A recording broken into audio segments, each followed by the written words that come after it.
الرحمن الرحيم إنا لله وإنا إليه راجعون إنا لله وإنا إليه راجعون حكومة فدرالك الصومالية دولة فدرالك الصومالية مدحوينة محمد عبد الله فرماجو رئيس الوزراء iyo dhammaan golaha wasiirada ee xukuumadda federaalka Soomaaliya waxaan tacsiyo u direynaa Allah u naxariisto walaalkeen Cabdiraxmaan Cumar Cismaan oo ku magac dheeraa injineer Yariiso gudoomiyihii gobolka Banaadir ahna duqa magaalada Muqdisho Allah u naxariisto Ilaahay naxariistii janno fardoosaha ka waraabiyo sabriye iimaanaha ka siiyo dhammaan bulshooyinka Soomaaliyeed waxaan tacsiyo u direynaa qoyskii uu ka geeriyooday xaaskiis iyo caruurtiiba ehelkii iyo qaraabadii shacabweynaha reer Muqdisho ee gudoomiyaha u ahaa maayarka u ahaa waxa uu ahaa mas'uul muwaadin Soomaaliyeed aqoon-yahan ah edeb iyo akhlaaq leh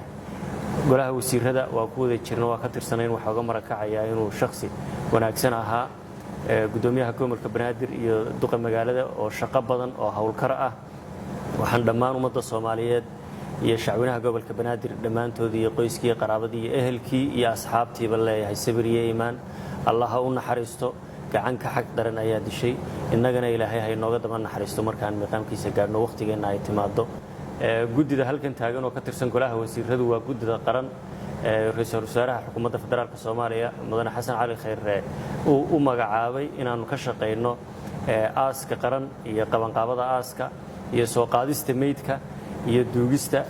intaba iyo munaasabadaha kale oo lagu xusayo Allah u naxariistay walaalkeen Cabdiraxmaan Cumar Cismaan injineer Yariiso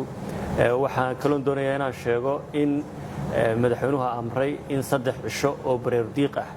aanu ku dhawaaqno 3 cisho calankana hoos loo dhigo insha Allah waa sameeynaa xukuumaduna waa fulinaysaa waxa kaloo laga bilaabo saacadan idaacadda radio Muqdisho iyo TV-gaba laga saaray quraan loogu bareer diiqayo loogu ducaynayo marxuumka Allah u naxariisto waa mahadsantiin